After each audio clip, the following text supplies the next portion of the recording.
Welcome back to the PlugHouse podcast. I am your host, Mike Petterock, and as always, I got my dog Train with me. Sugar, choo, what it do, boy? And we back here with Starbucks out of Fairbanks. What's good with you, man? Hey, All right, man. from the side. Yeah, from the side, baby.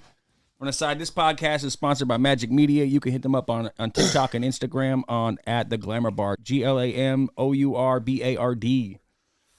Anyways, we had I feel like it was just recently that you were here, but you were like, man, that was 6 months ago. Yeah, it's November. Yeah. So we're back today for a special episode because you got to knock some shit out because you're about to go somewhere. Yeah, I got to sit down for a little while, man. I took pled out to 3 years flat, so I do 2 on 3. I'm getting ready to go away. So before I go away, I'm trying to leave my imprint on the game as far as hip hop is concerned and the culture and the community. So I'm dropping this project. And as soon as you had your judgment day, you started getting to work, huh? Yeah, man. Yeah, because I knew I was tight on time, and sometimes I function better under pressure. I see you. I see you going live damn near every fucking day. You're in the Rob studio. put me on that shit, bro. Yeah, Rob you said that. Rob put me on that shit. He's like, man, you got to get on TikTok. Yeah. So then I went to I was on TikTok, and I went to the TikTok, and I got over a few thousand followers, and I try to go live. With TikTok, you gotta do a vetting. They do a vetting process first. So I felt like I felt like the government was taking my information. You have to put your driver's license down. Really? Take a picture of yourself. Send them all this shit. And I'm like, man, Just to go live? just to go live. Once you get, I think you have to have 1,000 followers in order to go live. Made me uncomfortable as a motherfucker, man. I felt like it was like a lineup picture. Yeah. Like you were applying for a job or something. Yeah. So I did that, and then I couldn't go live. And Ross just like, hey, man, you really have to utilize that because that's the way people want to see. Yeah. Right? They want to see the process. They want to be able to tap in immediately and talk to you. Yeah. So I went live a few times. I don't know if I'm gonna be on that shit no more until Do you I'm like done, the TikTok more than the Instagram, or what's popping for you? I'm an Instagram guy, but my algorithm on there is fucked up. It's just. What do you mean? Beautiful women. Oh, you don't like too many pictures. Yeah, I didn't looked at it like the wrong pictures and videos, man. But my algorithm is filled with baseball, beautiful women, and funny videos. So it's rare I can see rap on there. So you got this new album you're about to drop. Yeah, From Me to the Side. Why did you go with that as the title? To the side. Clearly, the side is the south side where you're from. South side of town, and where I'm from. Gosh, man. I was internally battling with some things for a second because I felt like where I was from didn't love me right as far as my music and my movement was concerned. I felt like the people that should be supporting me and being behind me wasn't, right? But I was just overthinking shit, and I reflected on, I was cleaning out my DMs and shit, and I came across several DMs and text messages of people being like, yo, man, this is what your music does for me. This is what it means to me. Even though I'm not even in Alaska anymore, I feel I can listen to this album or listen to your music and I feel at home. So it's just basically, telling my side of town and my city where I'm from, like, this is for you. Like, this ain't for nobody else in the world. Nobody else in the world has to listen to this. But I hope you do, right? And I hope, you know what I mean? So I feel, so. Like, oh, I know where that's at. Yeah, the people, the places, the shit I talk about, you know what I mean? It's for my home, where I'm from. So what's your thought process when you decided to make this album before you had a judgment day? What did you feel like you needed to accomplish? What needed to be on this project? I didn't want it to be rushed, right? And at the time, I was having a really hard time. I wanted to elevate as an artist and as a writer, right? I wanted to get better. I feel like every time I come out, I should get better as an artist. Progress. Right? Yeah. I should progress. And I was seeking higher ground so I could reach for a higher purpose, but I just wasn't. The music I was writing, it didn't inspire. Like, I was like, man, I don't want to put this out. I don't think this is popping. I don't think this is, And I just locked in, man, and I wanted to not only grow, but I wanted to be vulnerable in certain areas, but I wanted to show people that I've grown, but I've become more skilled as a rapper and a songwriter, right?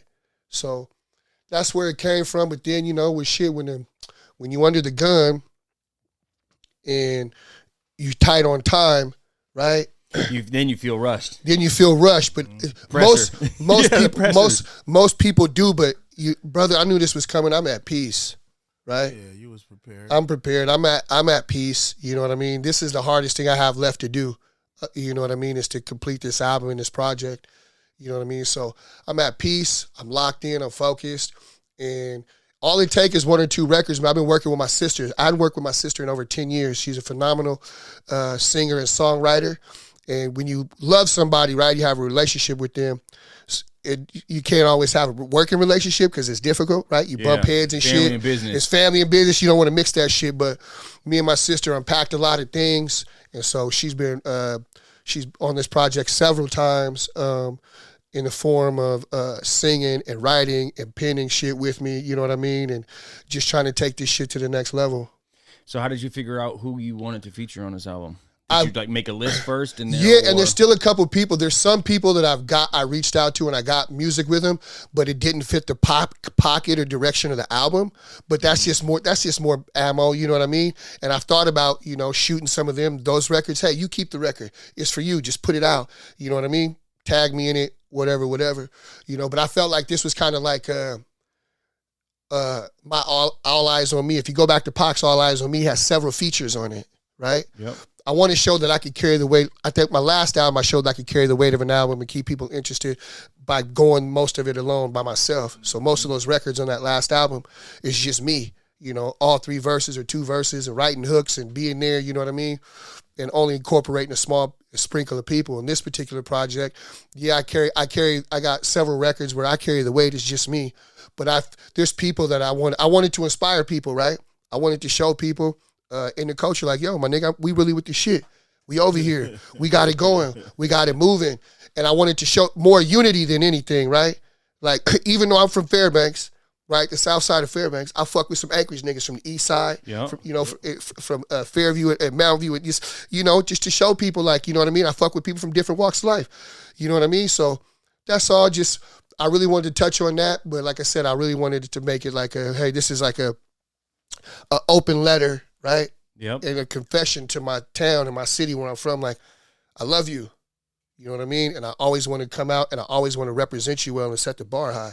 Now, when I was messaging you and I was like, let me get, maybe some songs or a track list, and you wouldn't give me nothing. Yeah, I'm a At weird. first you were like, no, I'm not trying to keep it to myself. And I'm like, I need something so I can do my part as the interviewer. Because I want it to be a treat, man. I want some of it to be a treat when you hear it, like opening a present, right? Yeah, yeah. I don't want to be spoiled and get some of it and then get the album and then you're like, it's not, it don't have that effect on you. I respect that. But because a lot of the music, there's only a small handful of things that I have to do to create, to finish it, to complete it. It's just some touch-up work. But a lot of the records are done, right? They're done. Did you have you jotted a list of 10, 12, 17 songs and be like, these are the ones that are going to be on the album? Or that's the process I'm in now, the cutting process, right? It's like when niggas is trying out for a team, each day that goes by, you listen to the record more, or you critique the record more, or you arrange it, or you change shit, and then you go back and listen to it, and you be like, you know what? This one ain't going to make it. Do you have a set number? Like you want X amount of songs? 15, right? Okay. I got more than that in the vault, but 15, but I think 15 to 12 to 10 records, but I think I got to go with the 12 portion of it I write records in concept form, right? Yep. I don't just be making a bunch of rap and then call the album something. The whole album, the name always means something. It's all an entire concept. It's got to tie in.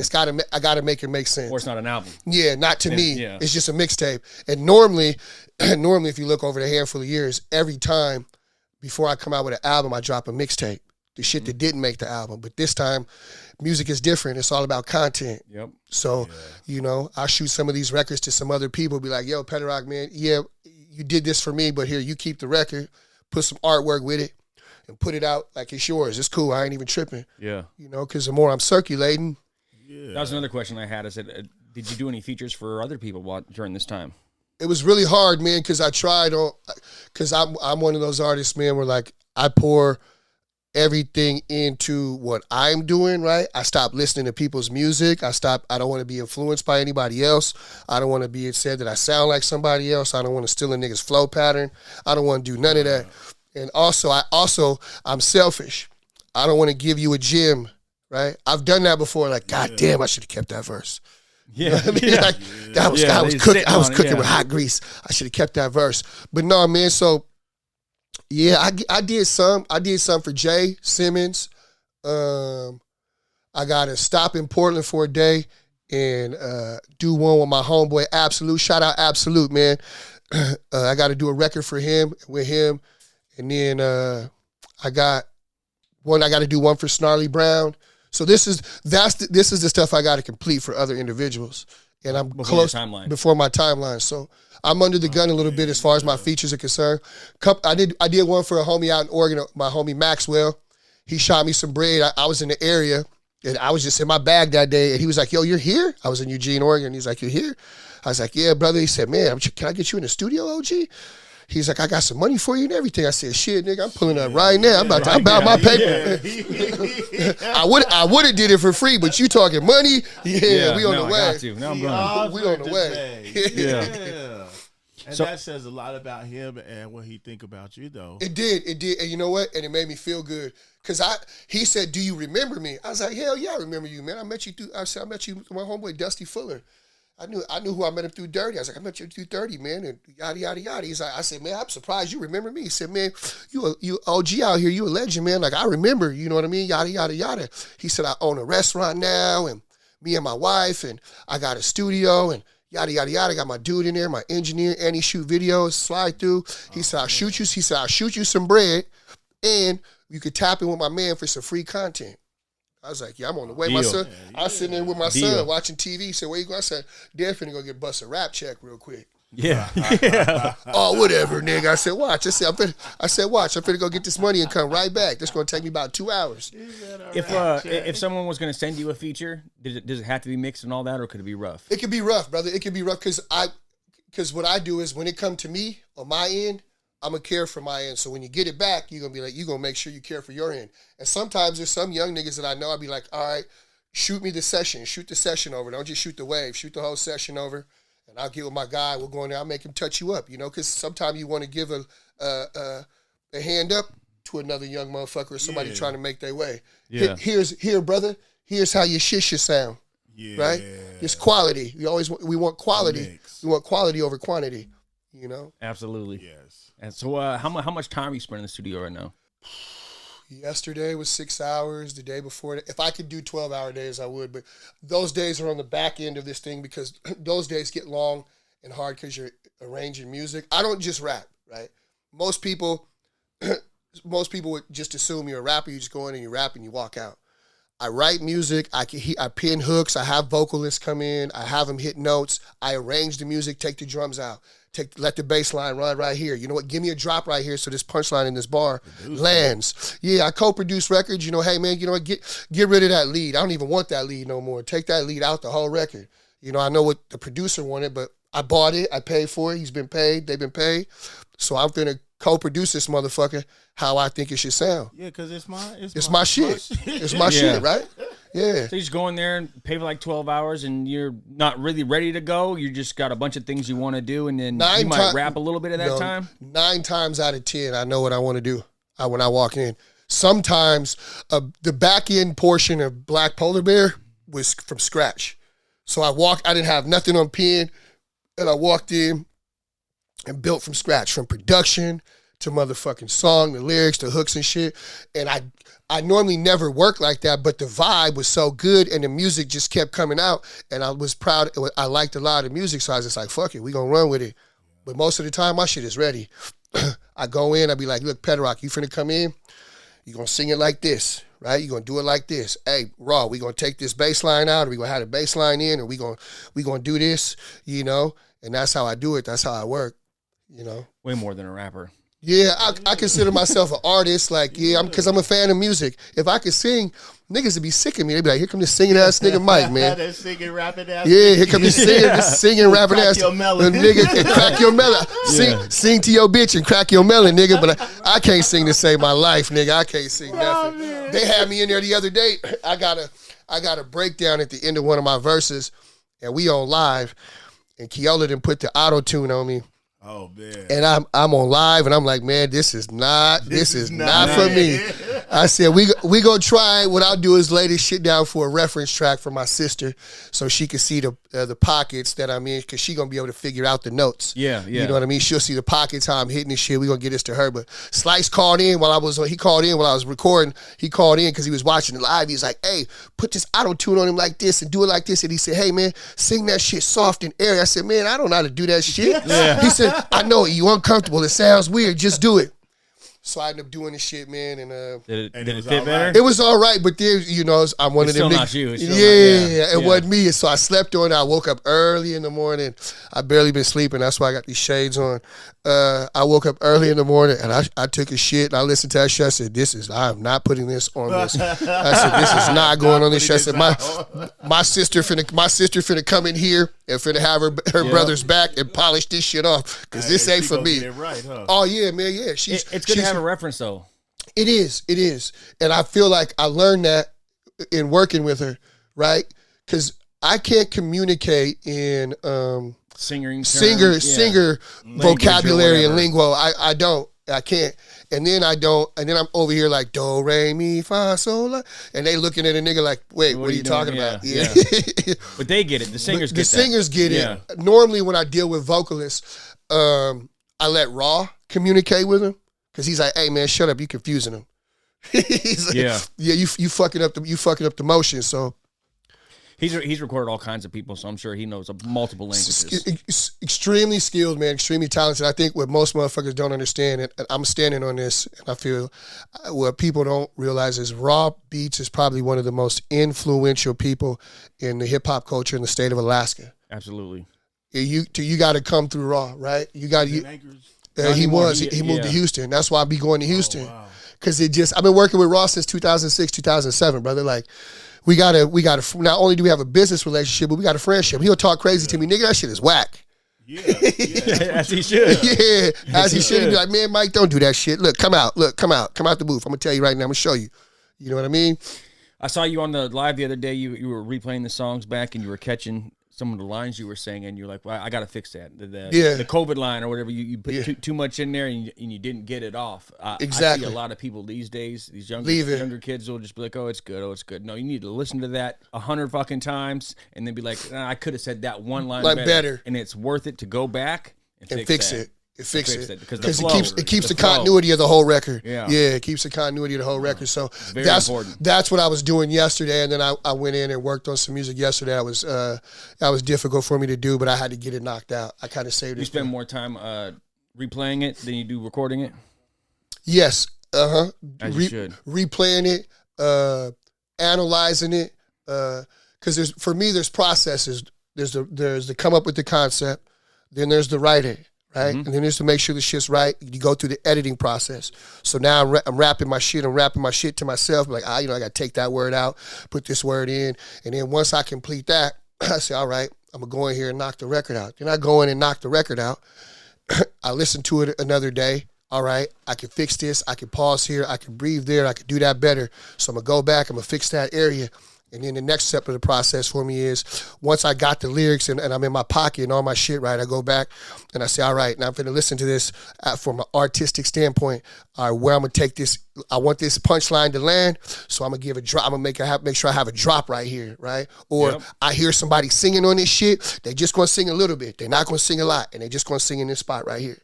Right, so that's the whole creative process for me, because it's not just go in and rap and walk out and don't touch it no more. Mm-mm. Right? I call it a slow brew. They say, man, you Starbucks, but I said, this is slow brew on this side, brother. Yeah. Do you punch in a lot or what? Some records. I had a record that's really dope, man. It's called Psilocybin Project Pat Flow. And it's a different bounce for me. It's a different pocket for me. Okay. And so I had to punch that motherfucker in, but that bitch is ride, like bro. Every line or? No, a lot of them. Because you have to, in order to get it off and to get it to land right, you need to make sure that you have a good breathing control, right? And pronunciation. So in this record, there's a lot of pronunciation, right? Mm-hmm. And bouncing in pockets. Very particular. Yeah, very particular. So if you're going to come off on it, you're going to bounce on it, you got to do it right. But then there's sometimes, nigga, I go in, bam, like Slice recorded Hold On to This. That's not even going on the album. That's just some shit I put out. So Slice recorded Hold On to This. I'm sitting on the bed. He recorded me. I'm sitting on the bed, nigga. Bang. 3 minutes max. Maxed out. Over. Some records like that. I got a record called Razor Ramon, one of my hardest records. My son will tell you this story. My son was young. He was young, and I brought him to this nice studio, and they had a game system in the studio. And I said, don't get too comfortable. We won't be here long. And he said, oh, man, Dad, you take forever. He go into the room. I go in. I one take Jacob. It's one take. You can hear me say it. You can hear me say it at the end of the motherfucking, at the end of the record. One shot, one kill. You know what I mean? So it just depends on where you at in your bag and your comfortability of your delivery and making sure you pop your shit. You've been rapping for so long. Do you still pen and pad, or are you on the phone now? Some records, the deeper records, pen and pad, right? Because it take time to write those, right? Yeah. You know, and then other records, I be on the move. I got a bunch of kids. I got a bunch of shit going on. And so I be in the car. I be on the move. And I just be like, bam. Sometimes bitches be like, you're always on your phone. Because sometimes I'm just writing raps. It's more than a phone. It's more than a phone. I got a whole computer in my hand. I got this is magic. This is a magic wand. You feel me? Like, yeah. Yeah, it's a whole business in this thing. In this motherfucker. And I got motion in this motherfucker. Trust me. So when you're in the studio and you're rapping, you're reading off the phone? How do you... Or my notepad. For these younger guys who do that, I feel like I hear too many songs that sound like you're reading. That's why my recording process is, I have an editing process. I rapped it. I didn't wrote it. It's here. Now I'm finna listen to this beat, and while I'm in the shower, or I'm in the car, or I'm fucking off, now I'm finna rap this shit. Yeah. Right? I'm finna see how this shit pop off. I'm finna see how, nope, remove that, keep that. Don't say it like that. Say it like this. You know what I mean? So for me, that is my process, right? And that's what I would suggest to anyone else, is like I said, who wants to put out quality music. That's just a suggestion. How you do your process is your own. I've worked with some people, bro, that are so talented and so flawless, dog. I'm just flat out amazed. I'm like, God damn, man, like, I just watched that nigga write it right here and then pop that shit just like that. Yeah, just right? like just that. like that, and pop that shit. No problem. No problem. So, you know, I always tell people, like, I had to work at rap, man. So on that record I sent you with me, that's where you hear me say like, shit, my aunt found my notebook and she said my rhymes were ass. Yeah. That's what she said to me. Yeah. Her and my mom laughed at me. They tell the story all the time. But I was horrible, you know. And when I got with my group members, I was so motivated. I would spend 10, 12 hours a day in the studio writing verses and writing songs and trying to get better. You know, they did, man. They laughed at me. Yeah. They laughed at me. They was... Yeah, everybody got to start from somewhere, man. Yeah. You know? They laughed. So I just fucking, I take my craft seriously, right? And I know that there's some people, I listen to other people's music and watch their videos, and some people are probably better than me, right?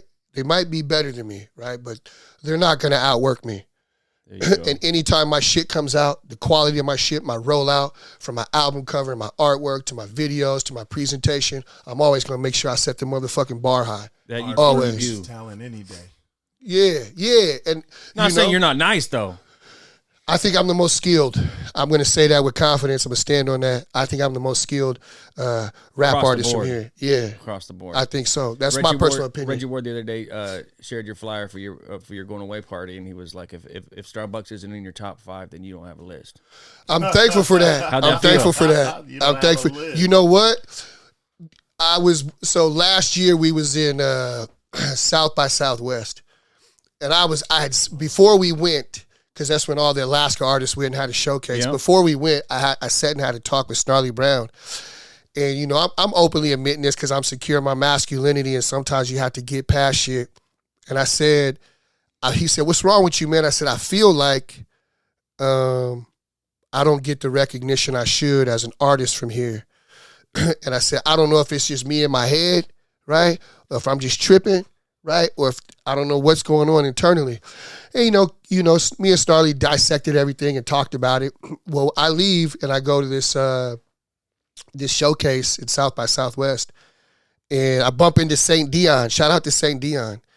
And just out of nowhere, bro, he's just like, man, like, he just gave me my flowers and was just like, bro, I watch all your stuff, how you roll your shit out. Like, I look up to you. I see how you move, how you're moving, and I just want to let you know, like, my nigga, like, I see you. And that was just it was random. And I said, man, you don't know how much that means to me. Yeah. Thank you. I appreciate it. So sometimes self-doubt always creeps in. Yeah. Yeah. I feel like a lot of the times the people who you've impacted the most, you don't come across enough to hear the feedback that you're looking for. Yeah. And like I said, I had to do, when I was going through my DMs, I did some reflecting, man. Like, I had to tell Slice, like, man, that album that we put out, back in 2015 or 2016, I said, man, do you know how influential that is to people in the culture and like what people say to me? Are they saying the same things to you? Are you getting the random video clips of a 3-year-old, a 4-year-old who wasn't even born rapping "I'm from Fairbanks" to you and knowing your lyrics, right?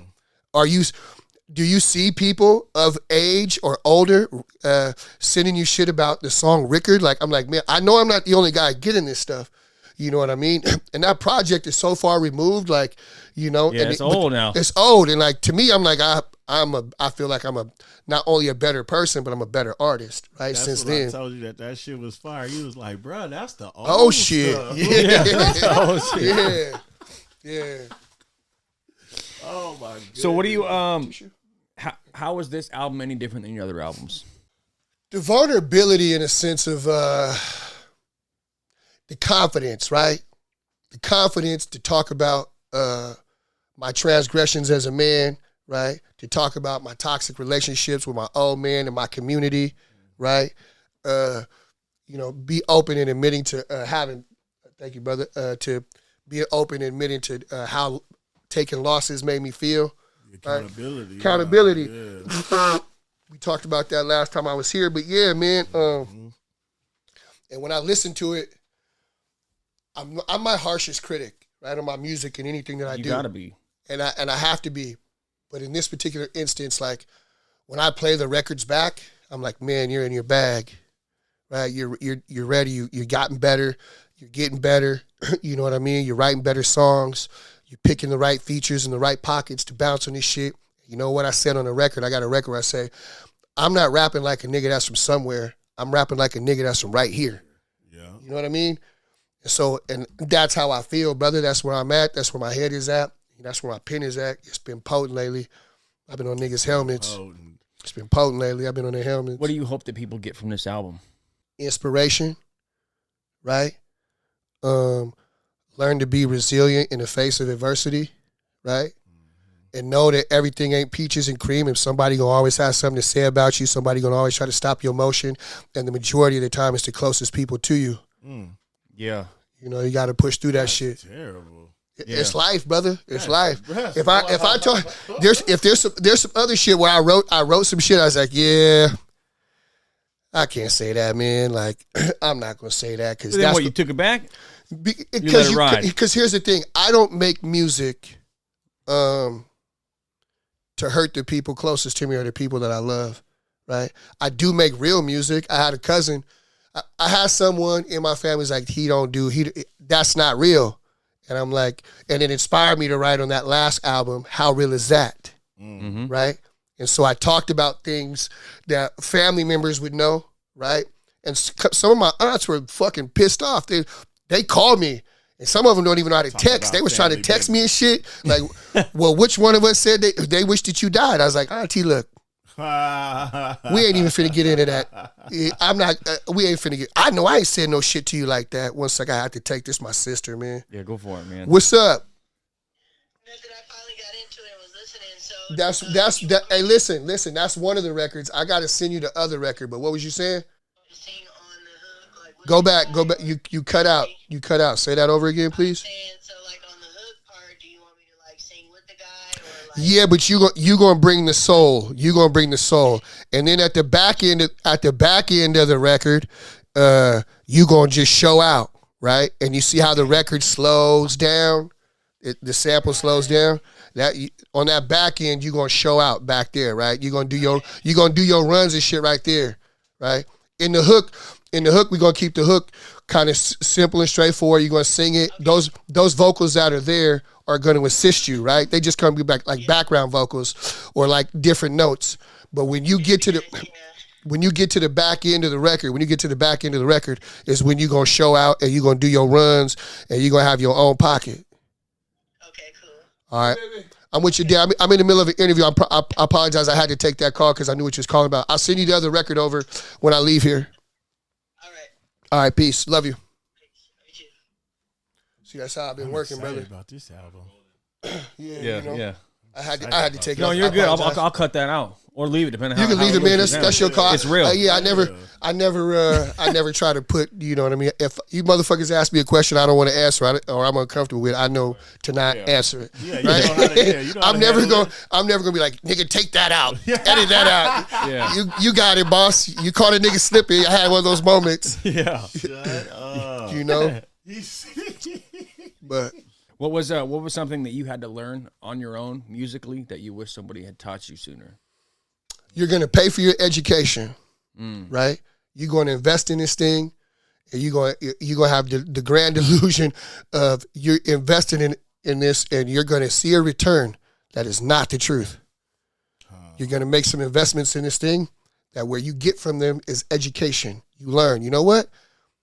If I do that, I'm going to do it like this time or the next time or the last time, or I'm not going to do that. You know what I mean? So I got burned from an artist. I ain't going to say their name. I got burned from an artist. And here's the thing. I only want to do the record with the artist. He's more of a battle rapper.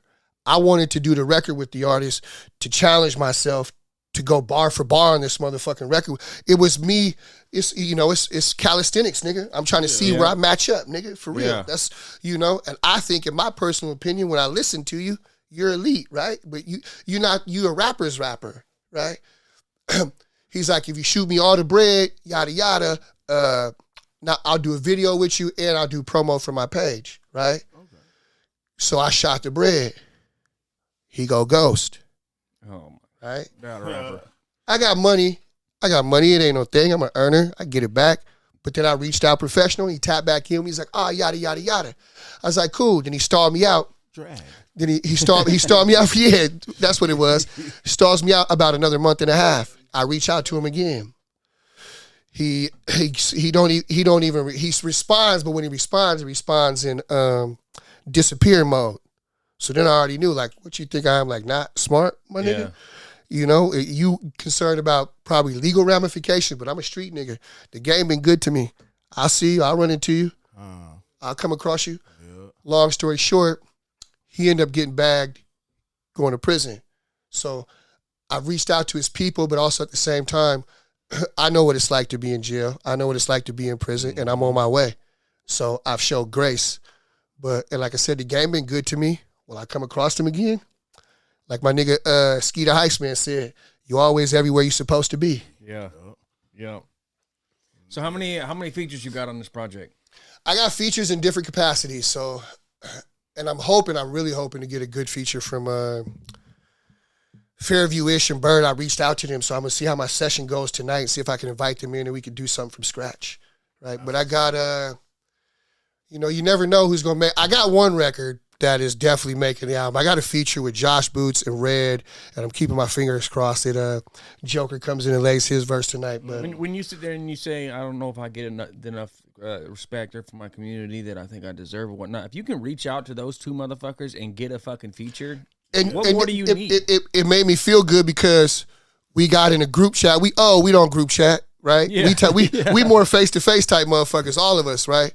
And I reached out. And we had this group chat, and we put the plan together, bro. Like, they were like, we can't meet, we can't be there, this. I said, if I shoot a video, because me and Boots laid the shit, right? Red from the jump, Red said he was with it. The shit turned out so cold.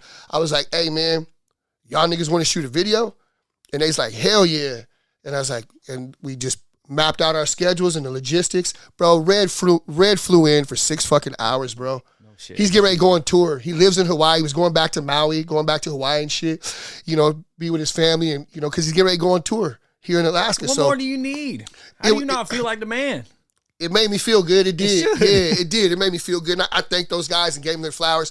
And when we got to the shoot, niggas was uptight, like, you know, shit, they trying to find their sauce. And Voss broke out a bottle of XO Crown.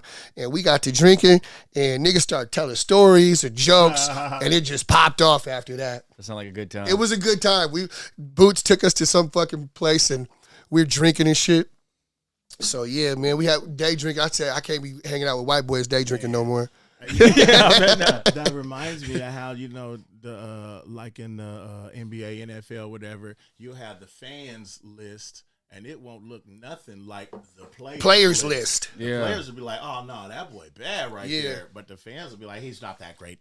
Yeah, yeah, yeah. But the dudes playing against him is like, he a bad motherfucker, and that's why they in the stands. Yeah, see. Yeah, and you did end up sending me that Boots and Red track, and bro, that's some legendary shit.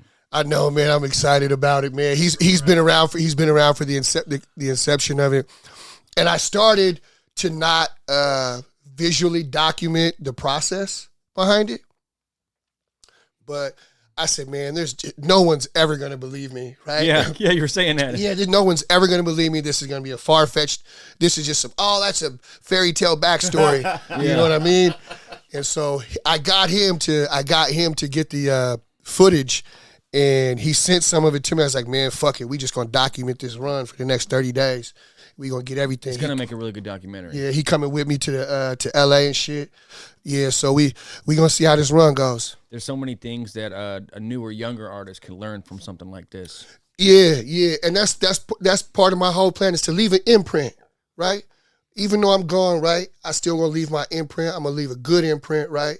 And also I'm setting a bar high, right, for everyone, right? If you gonna put this shit out, you gonna do this shit, do this shit. When I get off a plane somewhere and I'm fucking with somebody, they respect me, bro, right? And it's because how I carry myself, right? I don't walk in with my chest out. I do good business, you know, and I learned a lot of that. I was telling Joker the other, I was like, man, I ain't never gone nowhere in this country and someone mention your name and have any negative thing to say about you. And they're always like, man, do you know him? Or, oh, man, that's a good nigga, man. I told him, I said, bro, I was like, to me, that inspires me to make sure when I go places, it lets me know that whenever he went places, he represented Alaska well, right? Because, and still to this day, when I first got with my group homies, this was back in like 2001, 2002, they're like, you're from Alaska? And the white homie and my homeboy Anthony Danz, who's on this project, shout out Danz, they're like, yo, you know Joker the Bell Bondsman? I'm like, yeah, man. Yeah, and that's like 20, 30 years ago. Yeah, bro. And so it was crazy because right before he fell, I threw a show in Fairbanks with Yuckmouth. And me and the people that knew Yuckmouth plugged me in, a OG homie from out here plugged me in, but Joker knew him. And so Joker shows up, bro.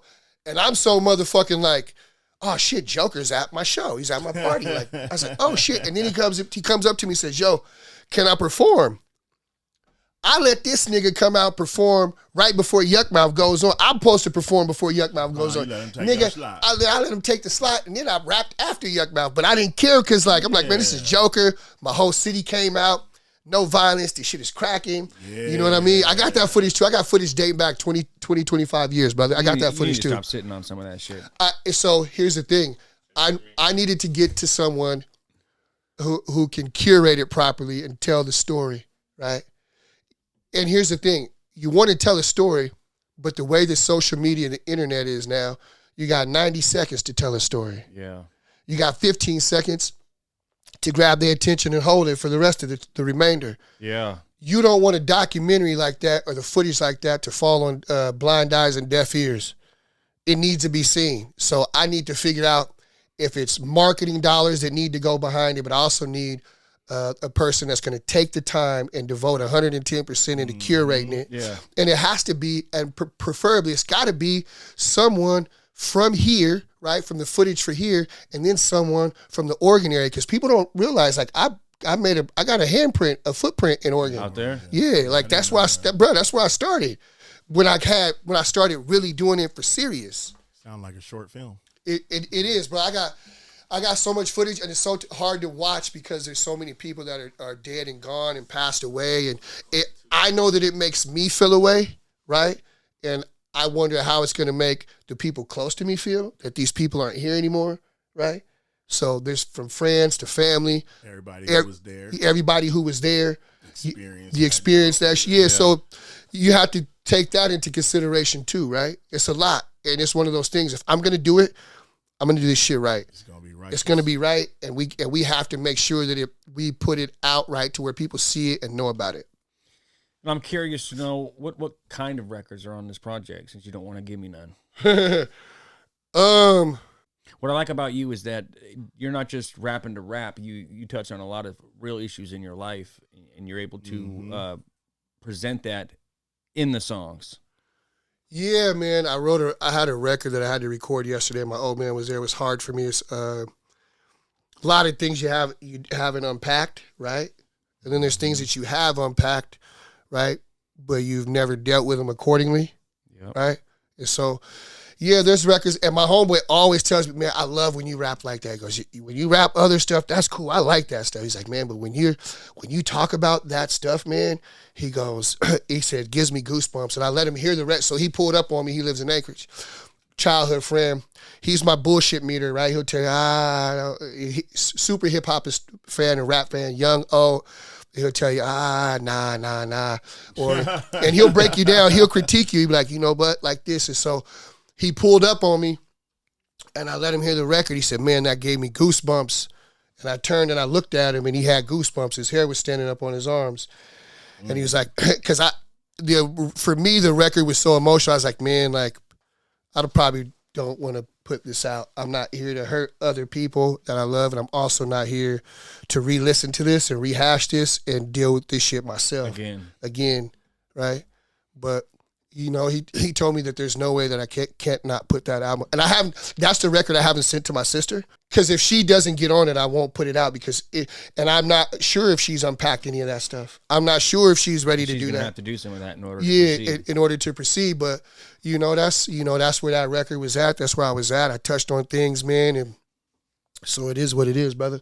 But it sounds like some real shit. Yeah. It is. It's tough, man. I got a snippet of it up right now in my story on Facebook, and somebody else messaged me and said the same thing. 2 people messaged me and said the same thing, and they were like, whoa, you know what I mean? I saw you had, you went live last night, and you had your old man in the studio. He's here today. Yeah, he with me, man. You know, that's my pops, man. That's some of the stuff I've had. We got a toxic relationship, man, like, you know, but. Do you feel like you guys are a lot alike in the areas? Yes and no. Of course. Yes, and I'll answer that honestly, but yeah, there's a lot. I told him, like, I talk on one of the records, I say, people mistake my confidence for arrogance, right? Because I'm a confident man, especially anytime you're a black man and you can walk with your head up and your shoulders square. The white's gonna call you an uppity nigga. The nigga's gonna think that you better than them, right? Mm-hmm. But why can't it be just I know where I came from and what I've been through and where I'm headed? Why can't I be confident, right? Why can't I walk like that? Why can't I feel like that, right? I'm not finna walk around with my hands in my pocket and my head down. What type of shit is that? And I got a lot of my confidence from him, right?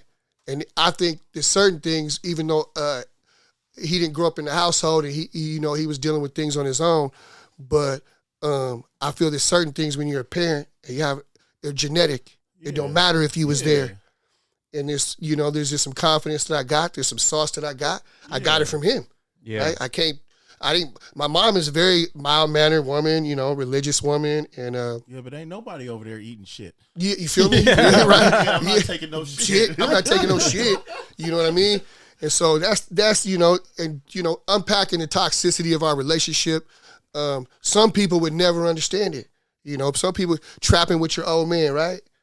Doing that, some people don't understand that, or your old man battling with addiction, and like you feeding off that. He know where all the clucks are. He know where all the spots are, right? He gonna help. You know what I mean? So, so the dynamics of our relationship is toxic. But my cousin said something to me after the death of my cousin a few months ago, because I hadn't spoken to him. Dang, it was recent. Yeah, I hadn't spoken to him, and I had written him off as basically some shit from the streets and the game, and. I missed his funeral, and it devastated me because I was trying to fly home from Barrow and there was bad weather and the flights got canceled. And you wanted to be there. And I wanted to be there. And I know that it made it appear as if like, fuck that nigga, right? But that wasn't it. People gonna have their opinion, but my flight got canceled. I ended up coming home 3 days after his funeral, and I was sitting with my cousin, and we was talking. He was like, "Cuz, you got to learn to let certain shit go, man." He said, "Man, you know my relationship with my mom, and it was tumultuous and abusive and so on and so forth." He said, "Cuz, I let that shit go." He said, "You got to learn to let shit go, cuz," you know what I mean? And it resonated with me because it hurt me because I loved my cousin, man. We were in the same age group, bro. Like, and like, when I look back at it, you know, we let the game come between us when we never should, right? We spent time together, nigga. We split candy bars in half. We shared soda pops and chips and shit, nigga. Cut each other's hair, shared clothes and shit with each other before the bitches and the money and the shit from the streets ever came into play, right? And you have to, little nigga. Yeah, you have to lean on that.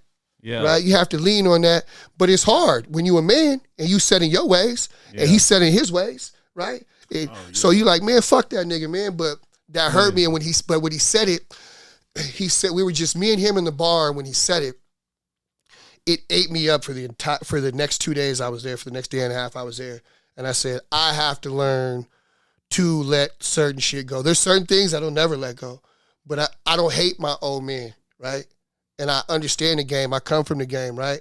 Being in the game, having multiple children, moving fast, living fast. You know what I mean? And so I always was civil to him because I respected the game, right? And I knew how the game was. But I had to let that shit go. And so over the last handful of weeks and months, you know what I mean? I had to let it go. Like, just, hey, man, like, move on from that shit. For you. Yeah, for me. It don't even have to be for him. It's for me. For you. You feel me? So that peace of mind. Right? I let it go back when we played as kids, but things changed. It changed. You know what I mean? That's the way it is. It's the way it is. Fucking Guapo, you look like you about to get out of here. Yeah. I knew you were standing around waiting for something. I didn't forget. I got this stack of double XLs. I know some of these I told you got your name on them because your old man's in there. Okay. Let me know. Book some podcasts. I'm here. Yeah. I got you. I ain't forget. Love, bro. Yeah, I'm sure Thank you'll you, be brother. back. 6, man. If you could be there, great. If not, I have to. Man, if your pop shows up, bro, I gotta get that footage, bro. Yeah, man. So if you can't listen, if you can't be there, you know your pop's gonna show up about 6:30, 6:45. Early. He's gonna be right on time. Yeah, I talked to him. Yeah, I talked to that nigga. I told you I was gonna work on it. Yeah, I appreciate it, brother. I appreciate it. Look at you doing everything you can to make it happen. I had to, man. Yeah. I had to, brother. So it's important. I'm thankful. Drive safe, young fella. Oh, yeah, I'm gonna get up with you tonight. I'm off at 7, so. Yep. He gonna slide at the right time. Thank you. We're gonna wrap this up, and we could do a few random questions. Yeah, it's about time for talk a bathroom about my break. Website and shit too. Yeah, we could do that in the beginning of the wrap it episode. up. You got anything you want to add here to close this one out? From me to the side, May 24th, May 26th, either day is dropping. It'll be on all DSP platforms. It'll be an explicit version, an edited version, so my niggas in the penitentiary can get it. There'll be a documentary coming out behind it. If you tune into Reggie Ward's radio station the weekend of, he going to play the album from front to back because I got an edited version for him to play on the radio. And I feel like this is my best work. Thank everybody that was behind it. We've been on a time crunch. But most importantly, watch the documentary, the mini doc, so you can see, you know, the push this last 30 days before I remand and what I put into this album, what I put into this record. And this ain't for me. This ain't for the rest of the world, man. It's for my city. It's for my town. It's where I'm from me to the side. Yeah. What you got? Shit, bitch, I'm from Fairbanks. Yeah. All right, y'all. Stay tuned, man. Yeah. Don't make me walk this chopper. Big whip, you know we riding. No place for you to hide and drop location and we sliding. Don't make me walk this chopper. Don't IG flex, we cool and pull a hop out with them shoulders. Boy, you